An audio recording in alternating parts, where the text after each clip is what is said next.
planning decisions and development applications within the plan area for the future of Canmore. And so today, Three Sisters Mountain Village is moving forward with a conceptual scheme and land use redesignation for phase 1 of the Smith Creek Area Structure Plan, and has done so in alignment with that plan and policy. You may be familiar with these images if you've examined our area structure plans or have been part of previous engagement on the project. Smith Creek is located to the east of Stewart Creek along Highway 1. And I'll just point that out for you. So Smith Creek is located here, and on this map, it is located here. The Smith Creek Area Structure Plan envisions this area as being an established community intended for residents living and working in Canmore. Smith Creek will serve Canmore by providing a variety of housing options and amenities with all the conveniences and services needed for daily living.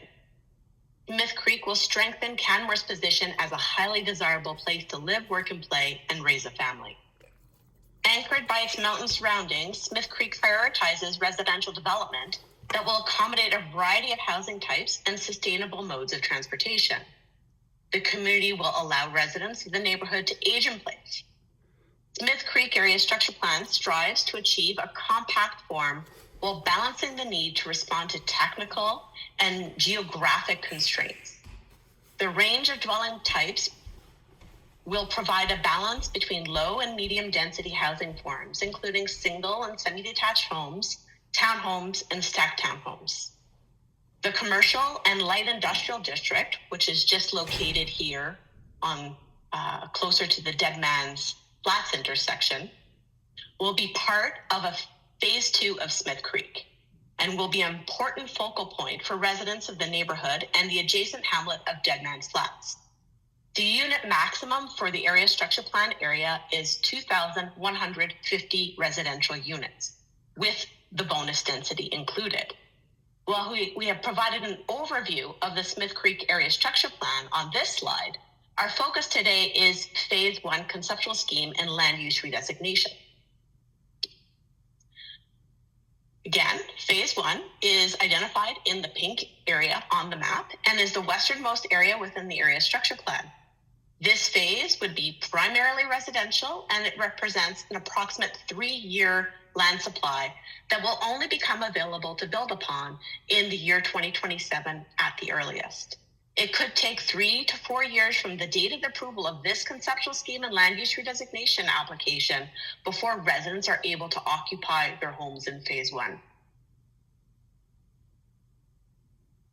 The conceptual scheme, which is on this slide here, identifies proposed land use districts, parcel configuration, and a road network that are consistent with the area structure plan and its policy. It's this plan that bridges between the land use and subdivision and sets out expectations where roads will go and how lots could be laid out, where parks and open space will be designated, and how transportation connections made by walking, biking, transit, and cars will be made. Phase 1 of Smith Creek encompasses about 53 acres. About 23% of the land area, MR and ER, is dedicated to open space. MR is municipal reserve and ER is environmental reserve. Those are the designations that are applied to parks. The residential parcels, bright yellow, are designated as the R2A land use district, which accommodates single or semi-detached homes, while the orange parcels, there are 4 of them, are designated R3 TSMV and are intended for townhomes and stacked townhome forms. Stacked townhome forms are only permitted when it is necessary to achieve bonus density. The Smith Creek ASP contains policies that allows the exchange of unowned right-of-way to be developed and transferred back to the town as service lands to use for community purposes. I'm just going to identify the parcel I'm picking or talking about right now. It's this parcel here. This multi-residential parcel adjacent to the larger green space is intended for the town. And if affordable housing is built, up to 11 units could be accommodated. As part of Three Sisters Mountain Village's commitment to providing a variety of housing options, 10% of all multi-residential units before bonusing is applied must be affordable, meaning they are not under the influence of the market. A minimum of 17 units of affordable housing could be built in Smith Creek. At this time, only land use districts are being proposed. Exactly what gets built and what it will look like will be determined at the development permit stage. Smith Creek design encourages a walkable, bikeable, and transit-oriented lifestyle for those that choose to live here. Encouraging housing variety also allows a range of price points offered to the public. And as you can see, this is the unit breakdown on the slide. So there's approximately 227 single and semi-detached units, and all of these will be suite ready. Townhomes, stacked townhomes, there's between 69 units and 139 units with bonusing. And the expected affordable housing is 17 plus units because affordable housing is an option to be pursued on the multi-residential lots to achieve bonusing outcomes. 23% of the total area is open space. And with that, I'm going to get started on talking about the open space concepts for the plan. So as I previously mentioned, 23% of the lands will be set aside for public open space. Existing topography and natural habitat will be utilized in the design of parks and open space to minimize impacts of development. To the extent possible, and create spaces that fit into the well-established natural landscape. We have some concepts and examples to share with you here in future slides. Smith Creek Phase 1 open space aligns with the vision of the area structure plan by providing thoughtful recreation spaces which integrates with the surrounding area. Phase 1 includes amenities such as an off-leash dog park, a playground, and a trailhead for the popular and provincially approved Cloudline Trail. An extensive trail network will be present throughout the Phase 1 area that will provide a variety of options for people to linger and enjoy the neighborhood. Multi-use pathways, gravel trails, and mountain biking trails will connect residents and visitors throughout the area and to other destinations in Canmore. The proposed public amenities will incorporate modern recreational elements while respecting traditional architecture and natural beauty of the Bow Valley. Sustainable and eco-friendly practices are embraced by using materials and resources that pay homage to the community's identity while reducing impact on the environment. All amenities described within this section of the conceptual scheme are conceptual in nature and will be further explored as we head into the subdivision and detailed design stages. I'll now go through the specific design concepts for the park areas you see on the map. The first park we'll be going through is just the neighborhood dog park. It's located in the westernmost linear space adjacent to Stewart Creek Phase 3. A neighborhood dog park is located on the western portion. As I said, it is envisioned for a multi-use dog park for both larger and smaller dogs. The space could include agility equipment, durable all-weather paths, and seating for dog parents. The design preserves the natural slopes and mountainous terrain, minimizing landscape disruption while catering to recreational use. The park supports the town's sustainability goals by emphasizing natural feature preservation and responsible land use. The second park is the Central Park, which spans approximately 1.6 acres and is accessible to residents north and south of Three Sisters Parkway. This park could feature a mountain-themed natural playground designed for age-appropriate play, and the space can emphasize community access and integration with the landscape. Grading and planting will blend with the adjacent mountainous terrain, fostering harmony with the environment. This park will be a key recreational asset for the Smith Creek Phase 1 community. The intent of this space is to encourage families to spend quality time in the park by allowing children to explore and play, while parents or grandparents take in the natural surroundings. Our third park is a trail corridor park, which will be will feature natural elements like vegetation and landscaping, and the grading and planting will blend with the adjacent Mountaineers terrain and nearby wildlife corridors vegetation, fostering harmony with the environment. This corridor creates a wider connection as it serves as an access point, but mainly an endpoint, because it's a down trail, to the approved provincial trail called Cloudline, and to the Middle Sister hiking trail. A gate through the wildlife fence will be located here to ensure this access can be maintained once construction of Smith Creek is complete. So pathways and trails are a really highly desirable recreational feature for residents and guests to enjoy. And this proposed pathway and trail network will continue to build and connect Smith Creek with other areas of Canmore and provide connections to provincial trail systems. The community is planned with trail loops and stacked loops, which incorporate the terrain and provide varied lengths and skill levels to allow for multiple user groups to benefit from the amenity. All trails are consistent with the classification of trails outlined with the Town of Canmore Open Space and Trails Plan, and pathway and trail links are planned to link to existing and future development areas.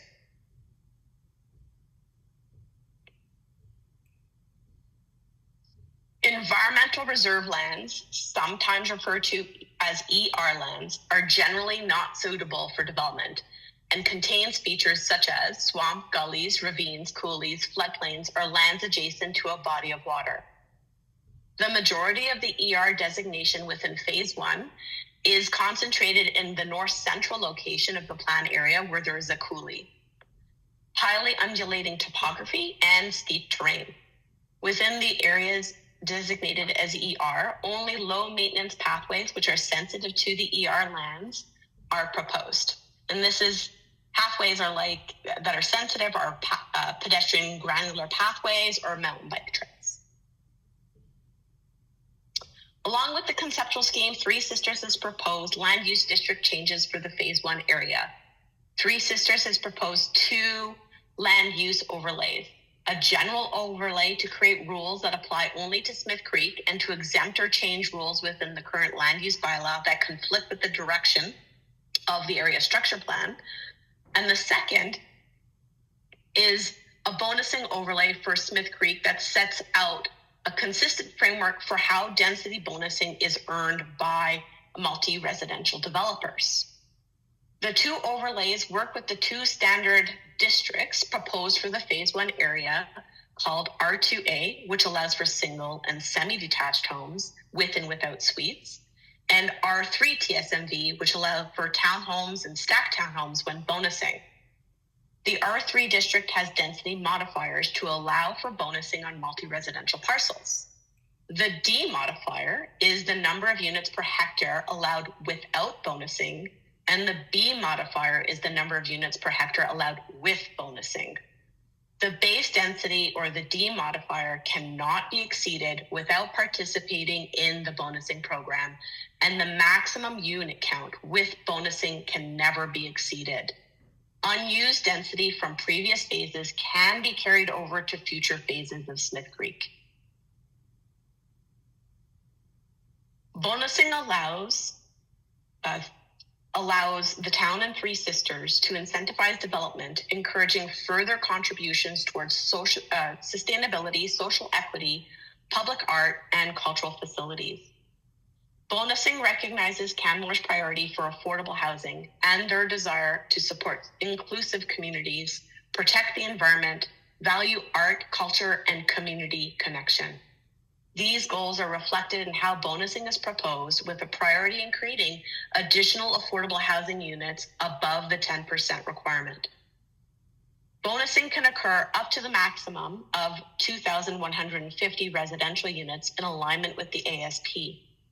The proposed bonusing overlay focuses on incentivizing these 3 areas by the ASP and include increasing provision of affordable housing via PAH, Vital Homes, or other nonprofit provider within Canmore through incentivization, working toward net zero in advance of the Alberta Building Code requirements through incentivization and integration of sustainable development practices, and providing opportunities for builders and developers to contribute to the arts and cultural fabric of the community through public art contributions or educational or cultural installations.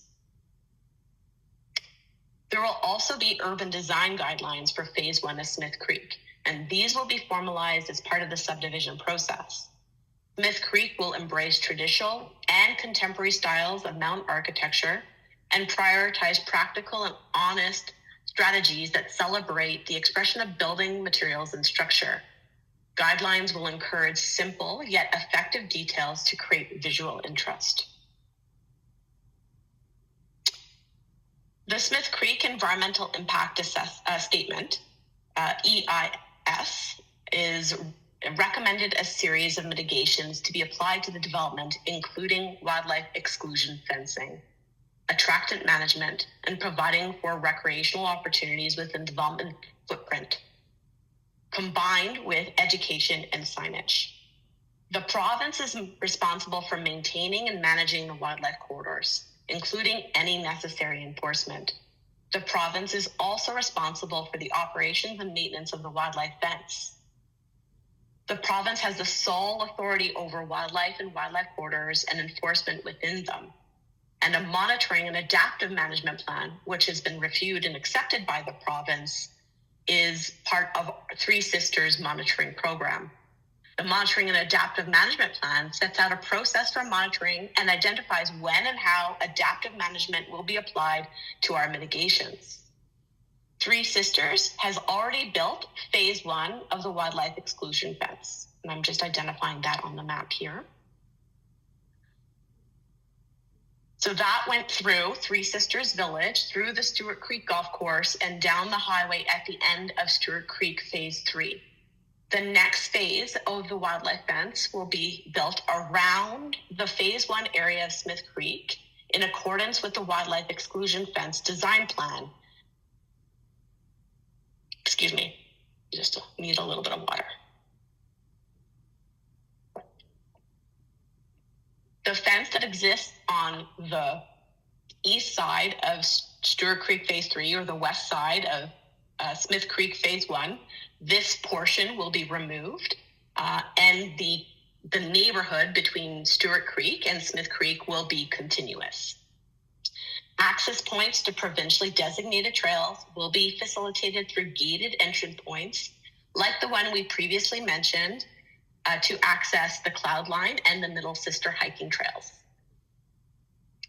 Three Sisters Mountain Village has incorporated a range of mitigative measures to ensure wildlife movement through the corridor system, including the wildlife fence, attractant management within the development footprint, monitoring and adaptive management, and public awareness through signs and education.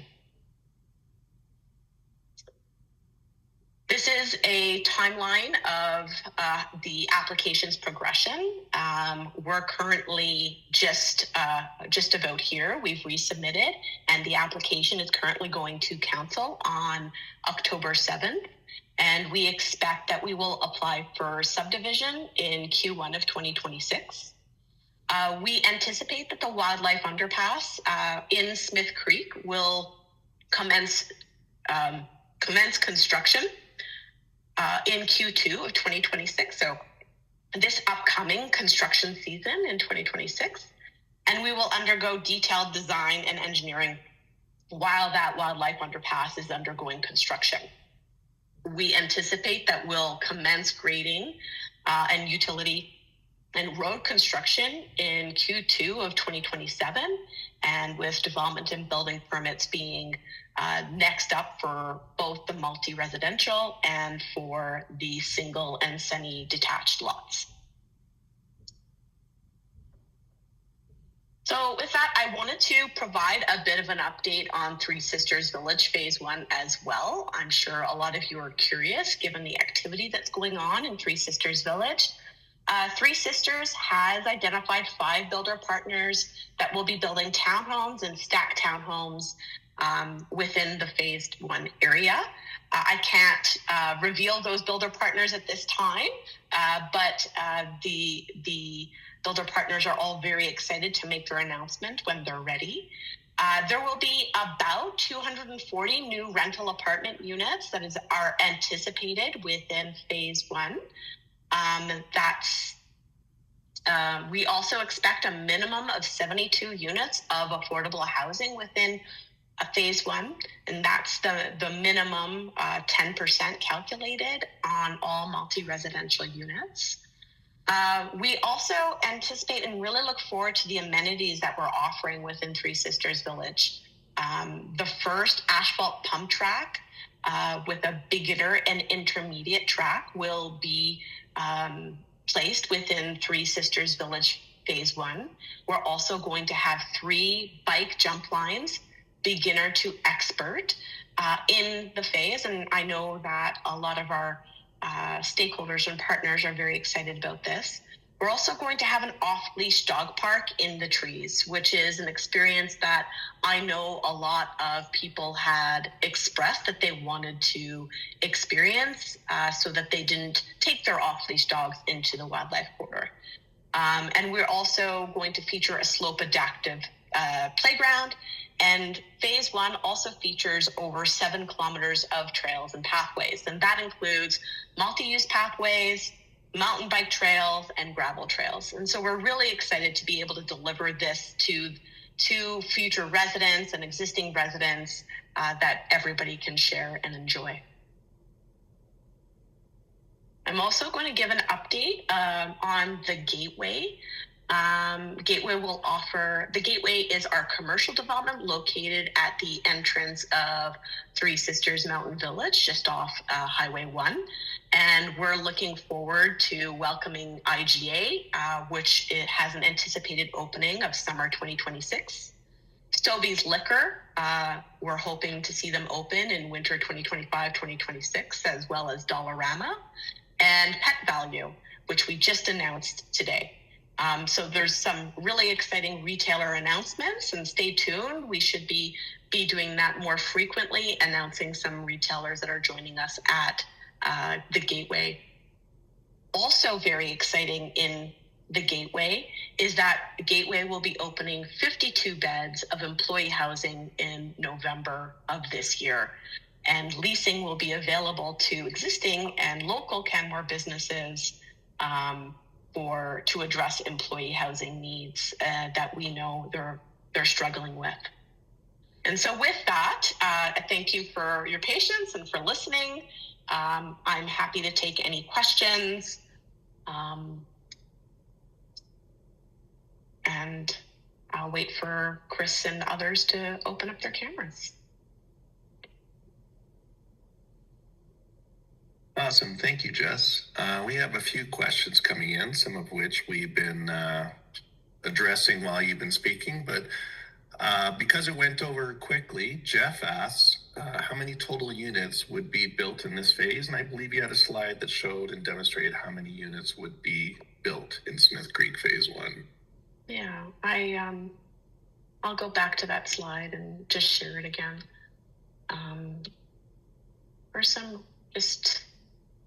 Is it sharing? Not yet, no.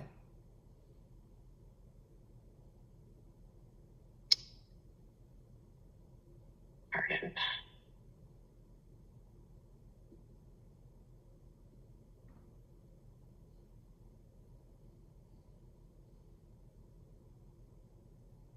Is it sharing now? It is, yes. Okay, good, thank you.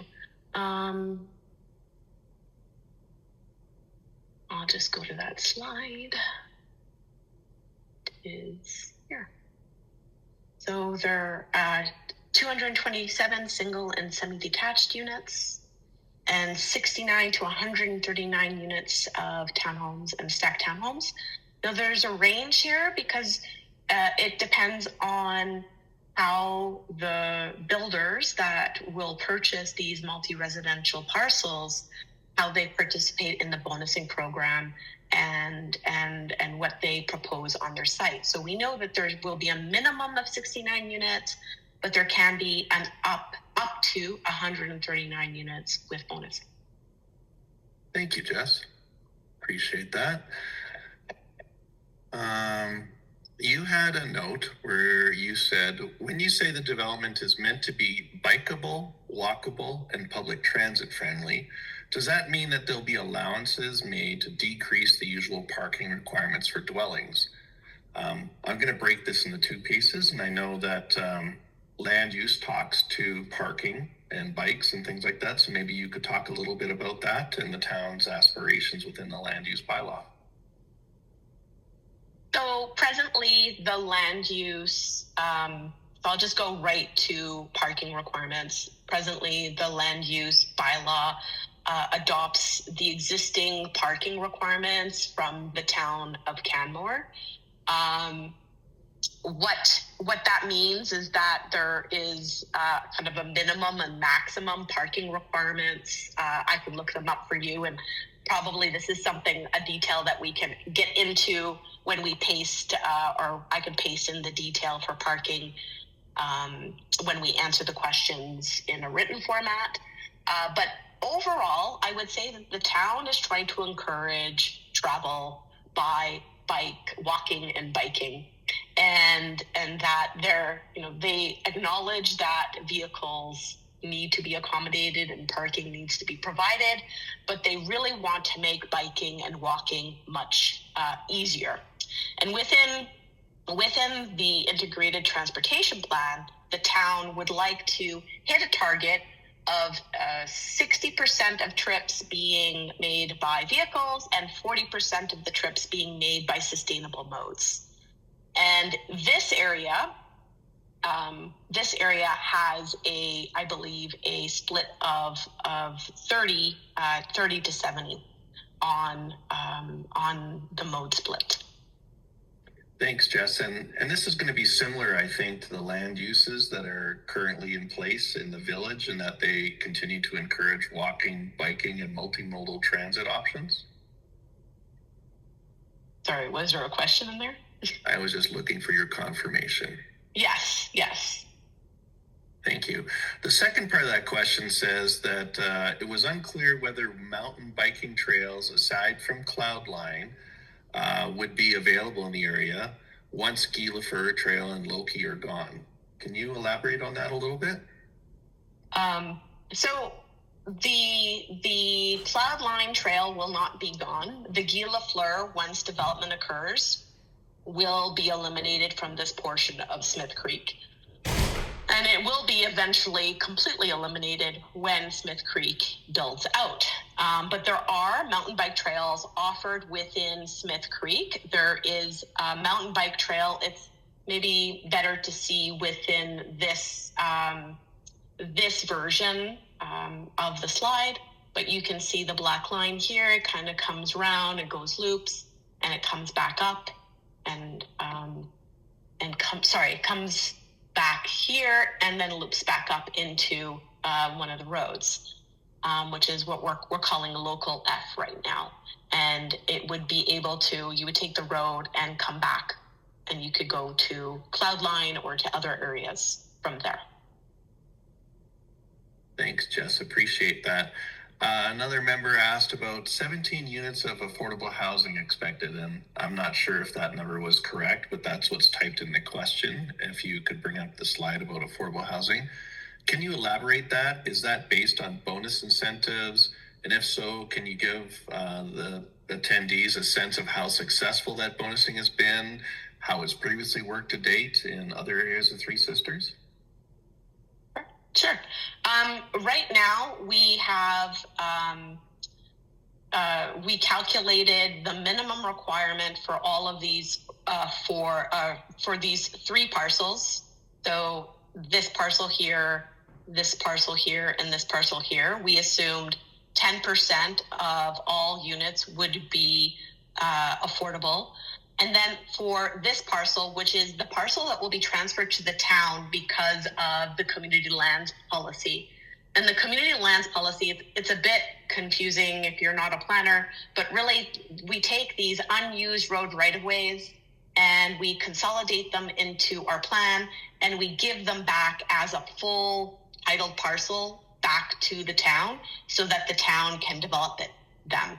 And so I say I made an assumption that the town would build affordable housing on the parcel where my cursor is now, where the laser pointer is now.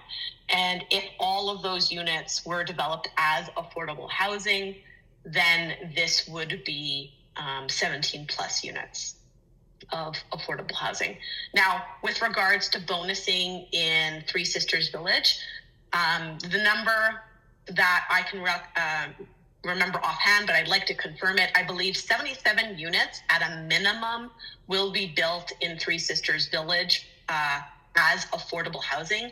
And that's the 10% minimum requirement or inclusionary housing that developers are expected to build within Three Sisters Village. And then they bonus to get to future homes. I do know, and I can't confirm until development permits are submitted. I do know that 3 of the developers are looking to increase the amount of affordable housing commitment, and they're still examining that at the moment. And so, I've seen plans, but until a development permit is submitted and approved, I can't confirm that as an actual fact yet. Thanks, Jess. And there was a kind of a attached question from Eric that said he just wanted clarification that the 17 affordable housing units is just in this phase, or was that all phases in total? And I think you said this phase, but can you confirm that? Yes, it's just in this phase. There'll be future requirements for affordable housing in every phase. So wherever there's multi-residential, there will be a base requirement of 10% for affordable units. Thank you. Jeff asks, what is a slope adaptive playground? So a slope adaptive playground, and I'll just go to that park slide. I think there might be a photo of it. Oh, we can probably provide a photo when we answer the questions, but sometimes there's slides into like a slide that doesn't sit on a structure, but it sits on kind of the slope. So the slide is made out of the slope, and then there could be climbing apparatus integrated into the slope, like a climbing wall, so that kids can climb up the slope in a safe manner.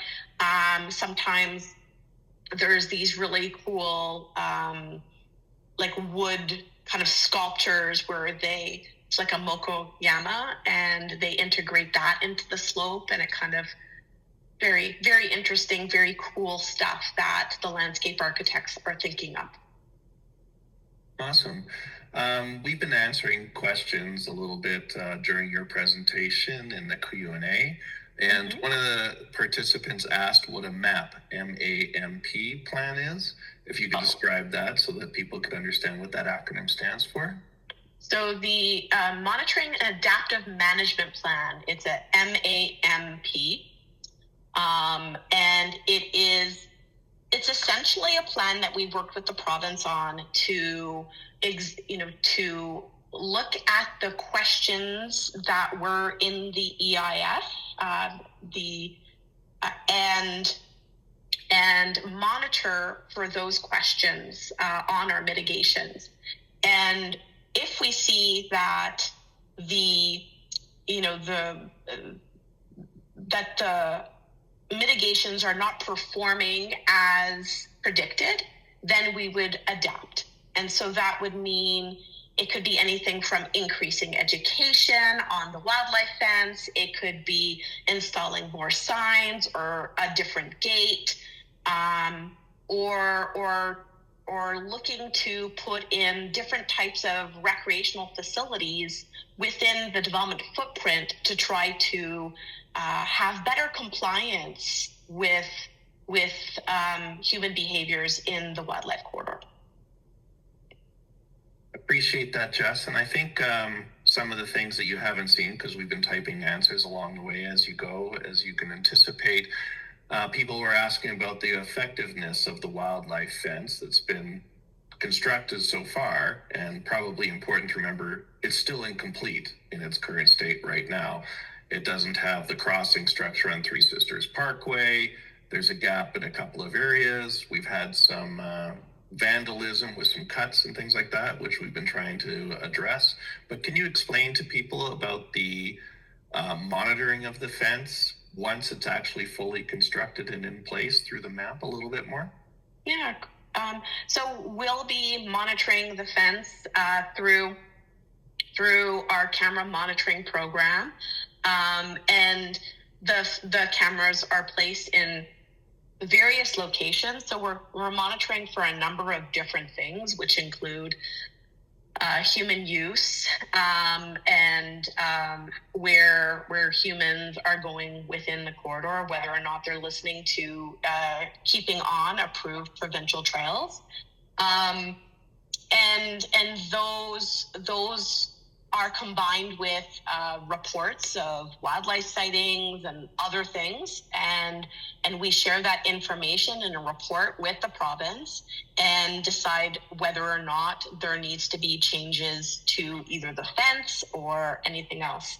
But as a whole, we know that the wildlife fence, now the provincial wildlife fence, it is going to be a provincial wildlife fence, or is a provincial wildlife fence, is something that works. It has been adopted in Jackson, I want to say Jackson, Wyoming, where they have a 3-sided wildlife fence to mitigate against the elk and wildlife in their community. And it has been very effective there. Thanks, Jessica. Somebody that previously asked a question about the bonusing units and incentive program, and I know that you said that it's still in flux in Three Sisters Village, as an example. We don't even have any DPs yet from those builders, so sort of hard to count those up. But they were looking to get a bit more detail holistically and historically about how the bonusing and incentive program has worked in other Three Sisters developments. I know there was secondary units in Hubman, for example. There was the CCH lands in Stewart Creek Phase 3 and on Durgas Gate and things like that. Can you talk a little bit more holistically about the affordable housing units, and even perhaps discuss the employee housing units that are under construction, almost complete in Gateway? Yes, I can. Thank you. Thank you for the question. So in Three Sisters Village Phase 1, that's the first time that we're implementing the 10% base affordable housing requirement, and the bonusing program. But previous to that, there was an approach where we used entry-level housing units as one way to incorporate a diversity of housing within Three Sisters Mountain Village, which were smaller units, and those were found to be affordable for the first owner, but not for subsequent owners. And so when we went to Three Sisters, when we developed the area structure plans, we developed policy in which where we could find a balance of affordable housing and housing variety in order to create that affordability. There has been many projects within Three Sisters Mountain Village, including previous PAH projects where Three Sisters was a partner in getting them achieved, including Mindside Court, the community lands for, I believe it's called McCaffrey Place. And those were all provided, or lands that were provided by Three Sisters Mountain Village as part of the community lands program. And those lands wouldn't have otherwise been developed had Three Sisters not come in, consolidated the lands, and serviced them. Also, the Three Sisters Mountain Village PH project in Stewart Creek Phase 3. And Chris, I'm not sure if you know the name of that, but it is a stacked townhome project that is being built by CCH currently. That was also part of the community lands contribution. So there has been significant affordable housing contributions made by Three Sisters Mountain Village, and the contributions within Smith Creek and Three Sisters Village are just increasing that contribution. Yeah, I unfortunately don't know the current name of it myself either, Jessica, but I know it had 18 units of perpetually affordable housing within those lands. So there's a number of different examples, I think, as you pointed out, and they're scattered throughout all of the lands within Three Sisters. And there's even a site on the site of the old town hall site in which Three Sisters pioneered the combination of market housing and non-market housing. Mineside Court, I believe was, no, Yeah. that's not. I mentioned that one, You Mineside mentioned Court. that one. Just making sure that I had that in my head, so I appreciate that. Just going to the questions here again, Jessica. There's a question about Three Sisters, Stewart Creek realignment, and it's probably going to involve Jack a little bit as well. I believe it was clear in the area structure plan that Stewart Creek would be realigned into the new Cross Valley corridor. I don't know if you have a map or a slide that you could bring up where we could show that bigger picture. I think some people are still seeing kind of a blue line along the west side of Smith Creek Phase 1. There is still going to be stormwater flow through that particular area, and it's going to be no longer an overland ditch as it currently is today. But Stewart Creek is going to be realigned into the existing wildlife corridor. So if you could speak to that a little bit, and then, if need be, Jack can provide a few more details in that particular aspect. Yeah, let me make sure I'm sharing the right screen. I think this should be working, and then I'll get to the right slide.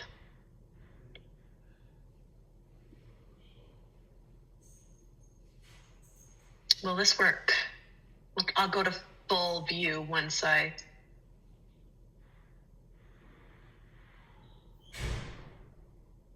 is this a... That should be a good picture to show. Okay, I would agree. Okay. So just to familiarize yourself, this is the area of Smith Creek Phase 1 for those who are not familiar with the maps that we're looking at. It's this area bounded in purple. This is the wildlife corridor. And I just want to familiarize people with what they're looking at. This is the existing wildlife underpass. And this is the proposed wildlife underpass at the Trans-Canada Highway. What's the question, Chris? They just want to understand how Stewart Creek, which you can see in, blue, exactly right, in its current temporary alignment, it was a bit of a quick alignment, is going to be realigned into the Cross Valley corridor through and to address Steep Creek implementation. So Jack, maybe you could pick up the ball from here and discuss that a little bit. Yeah, so Stewart Creek will be realigned into the wildlife corridor between phases 1 and 3. The intent of the design there is to give the creek a fairly wide corridor so it can migrate back and forth and behave as a natural Steep Creek would without interfering with development. There are a couple of mitigation measures placed on the edge of the corridor to keep the creek within the wildlife corridor and away from the houses in phase 1. So one of those is the diversion berm that's up at the apex of the fan. I don't know if I can point there. It's down south of there just a little bit where the blue line takes off from our channel. So that diversion berm is what directs Stewart Creek away from the current alignment and into the new channel. And then from there, we assessed several different possibilities. If there's sediment that blocks the channel, creates avulsions, that sort of thing. And that resulted in a second kind of armoring or protection along the southeast boundary of phase 1, so that if water does migrate over to that boundary, it can't erode into phase 1. Thanks, Jack. Appreciate that. I'm going to go back up a little bit in the questions. There's been a few more coming in. We have about 17 at the moment. We just answered one that's done. There's a question, Jessica, with respect to, you had mentioned this development is intended for those working and living in Canmore, likely on the proximity to the school site. But the question is, how will Three Sisters Mountain Village ensure or enforce this? Will there be caveats on deed? Will there be a need to reside like there is in Banff in the national park, or is there other solutions? Can you elaborate on that a little bit? I can. So as you may know, Three Sisters Mountain Village, we're building Smith Creek out. It is intended to be a residential area, but we work with the town of Canmore land use bylaw, and the town of Canmore land use bylaw has a requirement that if it is a residential area and it's not a tourist home, it's not registered as a visitor accommodation, then you must be living within that unit for 30 days or more.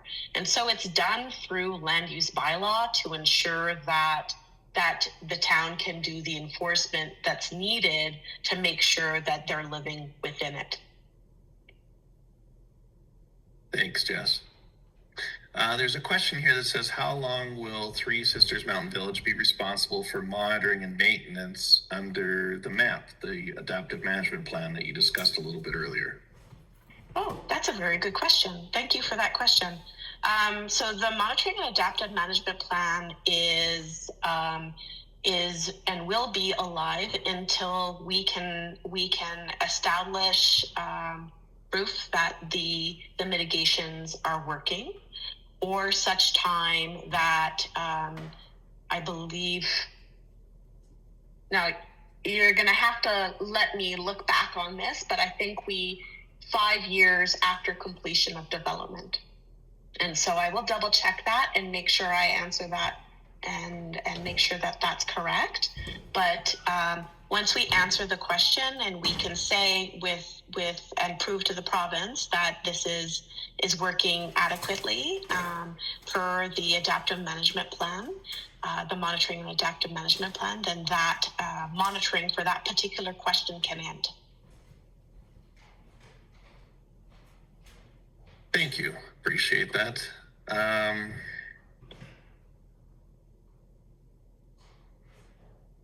Will there be alternative road access to the community to Highway 1 eastbound? I think this question is talking about the future, but not current, extension of Three Sisters Parkway through to Deadman's Flats. I have answered a couple of questions, just so you know, Jess. I know you're not reading all these while you're answering live, but saying that Smith Creek Phase 1 does not require the Three Sisters Parkway to be extended through to Deadman's Flats from either a traffic or emergency point of view. But Smith Creek as a whole does have in the future a connection to Deadman's Flats, and perhaps you have a map or you can describe that a little bit so that people understand the staging of it and that they know that that connection is not required for Phase 1. Perhaps I'll go back to the ASP slides, because I think that shows it best. And I'll share those. Just a second. And when I say ASP, I mean Area Structure Plan. So the Area Structure Plan does require that the parkway comes through all the way to, I'm just going to get a laser pointer here,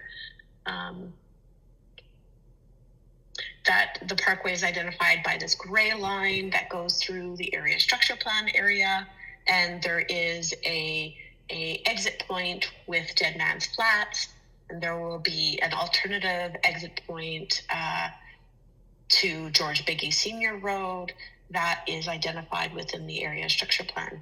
And so the first phase that we're building, and maybe I can also go to the next slide. The first phase that we're building is the one that we're talking about today, which is Smith Creek Phase 1. But the next phase that we're building is the easternmost phase, which is the next one, and then hoping the slide will advance, which is Phase 2. And so that phase will require us to connect to that will have the development right adjacent to Trans-Canada Highway, and will be required to fulfill all of the emergency and fire access and egress requirements with that phase. And so it's only at Phase 3 when we're required to make the full connection for the parkway. And of course, this is subject to detailed design and subdivision review by the town. Thanks, Jess. There's, and I appreciate that map has been in the ASP for some time, but could you describe how wildlife will be able to go under the Three Sisters Parkway and also under the Trans-Canada Highway within the new Cross Valley Corridor? You have the map on the screen with some arrows, but there's a question that says, is there no road? Is there a road? How will wildlife be accommodated? So maybe you could describe that a little bit. Correct, sure. Thanks for the question. These arrows are indicating wildlife underpasses. And so when we build the road for through the wildlife corridor, there will be a wildlife underpass that also accommodates steep creek hazards. And it will be built to accommodate both. And we're currently working with the province on the wildlife underpass design and the steep creek hazard mitigations as we speak. And so both of these arrows represent underpasses. And so the road will be built through, similar to how the Three Sisters Parkway today goes through the Tipple corridor. Awesome. Thanks, Jess. Just going all down. Maybe I'll take this question, Jess. There's a question about a concern about the number of trees that are removed. As people have seen within Three Sisters Village and also the development today of Stewart Creek Phase 3 and in previous phases, there is a shift. Absolutely a shift within the entire town of Canmore about how trees are dealt with, both from a grading, utility, fire smart, fire protection, fire guard, fire thinning consideration. We have also found that because the majority of trees are predominantly lodgepole pine, and once we take down the edge trees, which are used to the wind, the interior trees fall like toothpicks. And so now, over the course of a number of years, both the town of Canmore and Three Sisters Mountain Village and other developers throughout the entire town have learned that it's not really practical to attempt to save the bulk of the trees, especially lodgepole pine within particular areas, and that it's only in, say, environmental reserve areas that trees are looked at, sometimes MR areas that trees are looked at for retention, but that is subject to grading, drainage, fire thinning, fire guard, fire smart principles. So as per the answer that was put out a little bit earlier, yes, the bulk of the trees within Smith Creek Phase 1, just like the bulk of the trees within the village and Stewart Creek and many other developments throughout Canmore, will be removed for a variety of considerations. Going to another question, Jess. There's a question here that says, will we build out the village center before moving forward with developing Smith Creek? You've mentioned in the presentation this is a 20-year project. So can we assume we would build out the village center first and then come here? Or what's the timeline for Smith Creek that's anticipated? Well, thanks for the question. It's a really good question. So each area structure plan has individual phasing within it. For Smith Creek, we're required to do Phase 1 and then go to Phase 2 and then proceed to Phase 3, which kind of makes logical and practical sense. But in Phase 2, we do have Thunderstone Quarries, and Three Sisters Mountain Village is likely not to proceed with that until Thunderstone Quarry I would say, depletes its resources within that quarry. For Three Sisters Village, we're currently progressing on phase 1, and we have an identified phasing strategy. And I'm wondering if I can go to the previous map. That I think that would help everybody. Well, somewhat. So this is in pink, is Three Sisters Mountain Village, and I'll try to get the laser pointer out. And so phase 1 is generally where I have the laser pointer right now. And phase 2A is right to the west of it. And phase 2B is located, some of you may be familiar with it, but there's a knob or a slight hill adjacent to the corridor, and that's our hotel and spa area. So we can proceed on commercial areas sooner, but generally we have to proceed with the phasing of identified within the plan area. And so part of that is because we need to establish enough capacity in the population to accept the commercial density within Three Sisters Village. And that's identified, that village portion is identified in phase 3. So depending on commercial capacity and market analysis, we could go on phase 3 sooner, but it's likely we would go on phase 2B, a different commercial phase, which is the hotel and spa phase, sooner than we would go on phase 3, and that would be, and then we would determine which one is next. Thank you, Jess. I have another question here that's coming up. Again, a question about Cloudline. I'm not sure if you have a map or can use this with respect to... I can use this one. Okay, great. There's a question. Is the east end of Cloudline accessible during construction? That's a really good question, and thank you for asking it. I'm hoping that's one of my Canva people. Shout out to Canva. Sorry, let me go back. Where did it go? So Cloudline will not be accessible during both the construction of the Steep Creek mitigation, the wildlife underpass, and through the construction of Smith Creek Phase 1. And the reason why it won't be accessible is because the down for Cloudline, which is it's mostly a downhill track, once you get past a certain stage, it's not feasible for it to be an out and back trail. And so we will be asking the province to shut it down. The down goes through part of the emergency access that we will be constructing for Smith Creek Phase 1, and it would also be in the way of the debris, not the debris structure, but some of the berms that we're constructing within the corridor to mitigate Steep Creek hazards. So it will be closed for the entire time. Thanks, Jessica. Appreciate that. There's a question that said,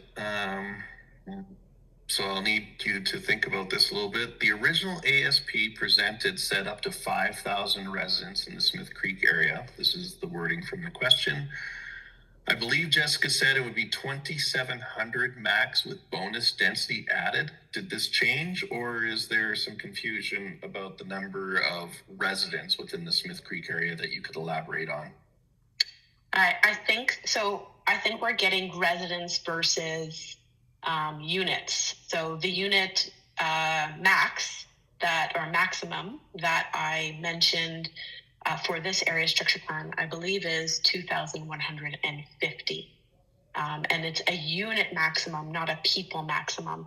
I'd have to look up the population estimates from the area structure plan to be sure. what they were, but I believe that population estimate was closer to, 4,800 or something like that. So close to 5,000. But generally, we use larger estimates for single and semi-detached housing, even though generally we see kind of less population occupying them today. And so I think an estimate of 2.2 is used for single and semi-detached and townhomes. And we use a smaller estimate for apartments. And so that I believe we use 1.8 for apartments. That's awesome. I appreciate that, Jess. And I think that's exactly the numbers that were being discussed here. Another question coming in is, how long do you expect Cloudline will be closed? Obviously, it's popular. And so they're not sure about the total time of construction. I think we should be conservative here because this isn't a month or two closure. No, it's not a month or two closure. Construction is very variable. I would say at least 2 construction seasons, maybe 2 to 3 construction seasons. Great. Just looking through about questions that are broad or strictly applicable to Smith Creek at the moment. Just give me 2 seconds. So there's a question about undermining signage, which I have to admit I'm a little surprised about, but maybe it was just replication.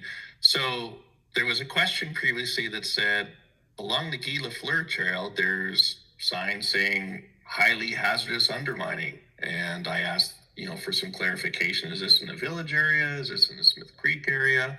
The answers come back that the undermining sign is in the Smith Creek area alongside the Guy Lafleur Trail. So maybe I'll take that, Jess.